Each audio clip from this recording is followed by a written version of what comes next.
Okay.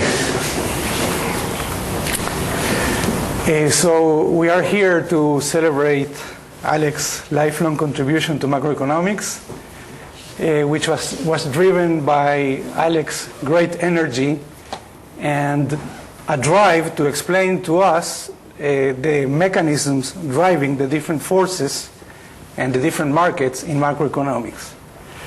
This paper is a great demonstration of both of them. I start with the second. This is precisely the value added of this paper, by showing us the interactions between the unions and the central bank and the government, that what he wants to do is to redistribute. Well, this is a joint paper. Alberto Dalmazzo is here. With a great also help by Alberto. So this is showing us clearly this drive. And concerning the energy, maybe I should quote the number of equations. There are 70 equations in the paper that I read them, but really they are. I cannot delete any one of them, because in order to understand the different results, and Alex didn't have time here to show you that.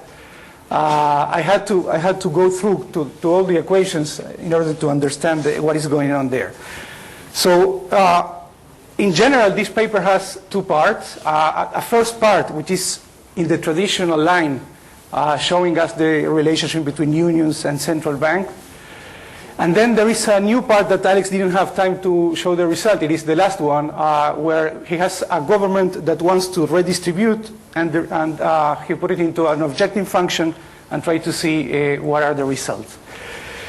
In general, I think that the first part is very close. Let me start by just picking one result and trying to give you the intuition of the result. I think Alex didn't have time to get into the intuition, and I may help by giving you this intuition.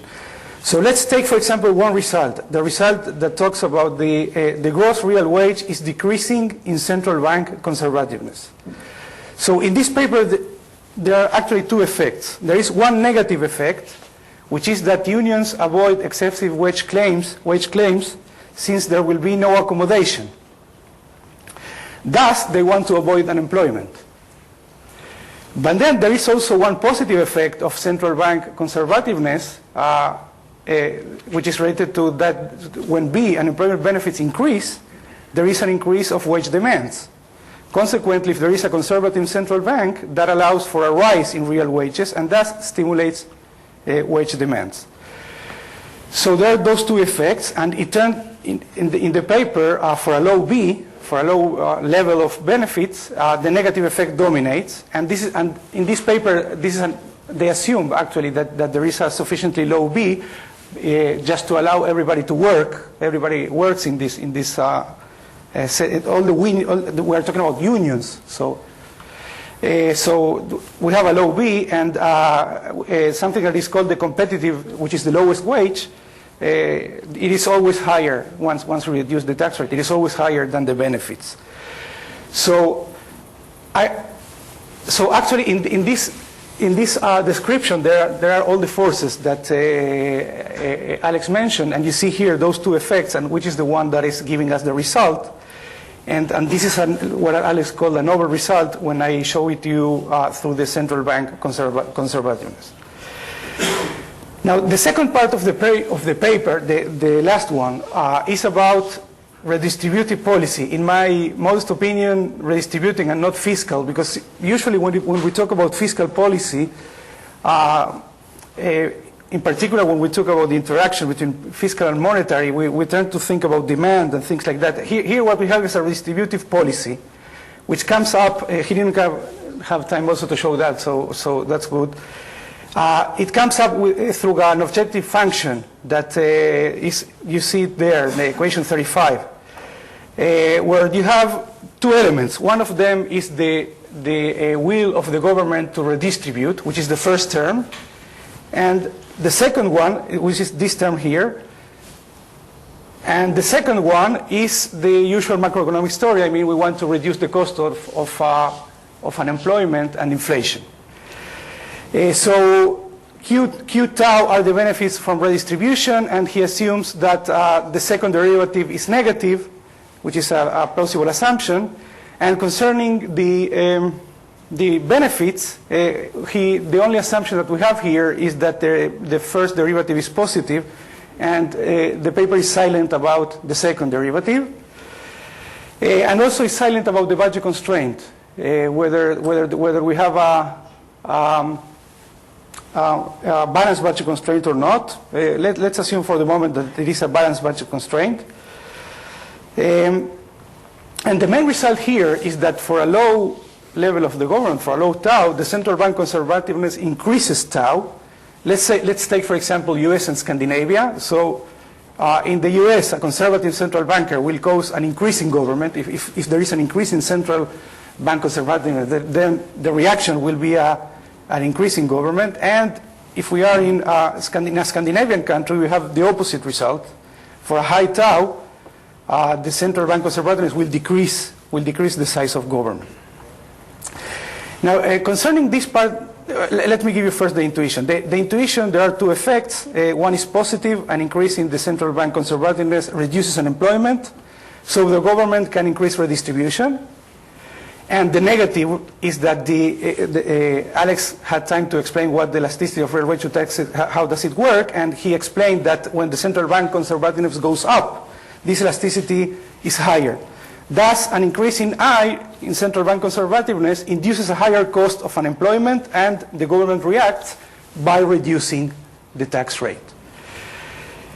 So in this particular part, the result depends on B, whether there is, on the size of government, whether there is low or high. Assuming that there is balance, I talk about B, but maybe I should talk about tau. In the paper, you talk about tau.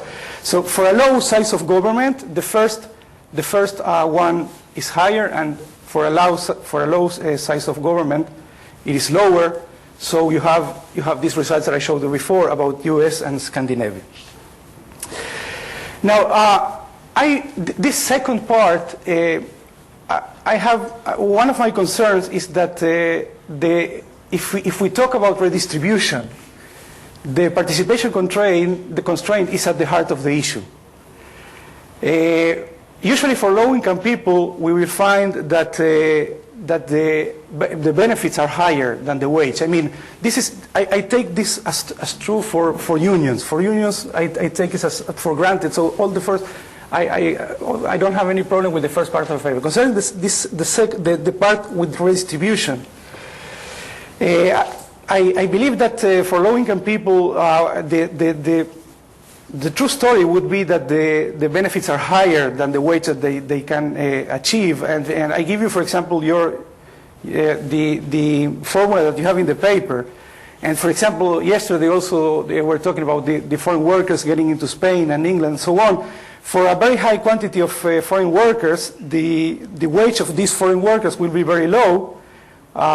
So probably we will have the opposite. So I don't have a solution for that. Just in order to make clear the point, I continue to solve. I did something that I'm sure is not the right way to do it, but let me continue with this. Let's suppose that gamma. This is gamma. Gamma is the number of non-participants. So this number will be a function of the difference between the benefits and the wage. And then coming back to your analysis, and then just to show the idea, suppose that I plug it into the objective function, and the government also wants to reduce this gamma. Then getting back to your analysis, the gamma is also a function of the interest rate by the central bank. So gamma goes up with an increase of benefits and an increase in the interest rate. Moreover, and then coming back to your analysis, the interest rate is a function of central bank conservativeness. That's when it goes up, the interest rate goes up, and consequently gamma increases. So there is here an additional trade-off on the central bank, which is, in my opinion, at the heart of the story. And how this affects the result? For a low B, we know that raising I causes an increase in tau, but this also causes an increase in B, and consequently in gamma. Thus, tau will go down. So there is a kind of initial trade-off, which, given that this paper, the main goal of this paper is to show us the mechanism going on there, I believe that when you talk about redistribution, these kind of mechanisms may play a role. And I just took one of them from your paper, which is when the central bank pushes interest rate up, that affects negatively the people that is out of the labor market. And at the other side, there is also this additional story. But again, I'm sure that this is not the way, probably this is not the right way to model it, just to show the idea.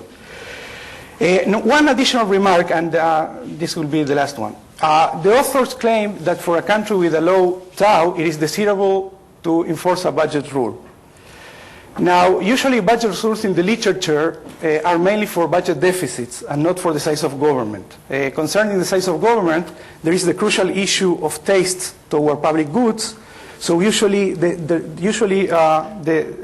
go for the deficit. So again, I continue to play here, just assuming something about the budget deficit. So the question here is, what is the impact of the main result that you have on the deficit? If we have a low tau, then a country with a low tau will increase tau as conservativeness goes up. And given that we have a balanced budget, that will increase B. So if B equals T, there will be a balanced budget. But then, if not, it depends on the second derivative. If the second derivative is positive, for a low B, I think that, if I'm not wrong, the deficit will decline. If it is negative, the deficit will increase. A sound assumption to me is that it is balanced, or maybe the second derivative is negative, just by intuition. And then, under the second assumption, there is a need for a budget rules on the deficit. If we go to the other economy, the one that has a high tau, there we have that in a country with a high tau will decrease tau as I goes up. So again, if B equals tau, the budget is balanced. But if it is negative, as I said that maybe that's plausible, in that case, the deficit will increase. So the rule on budget deficit should be applied also to the high tau economy, if I am right on what I'm saying now. So my summary would be that this is an interesting paper, and the main value added is by showing us the mechanisms of interactions between unions and the central bank conservativeness, and I think it is worth to read it for that.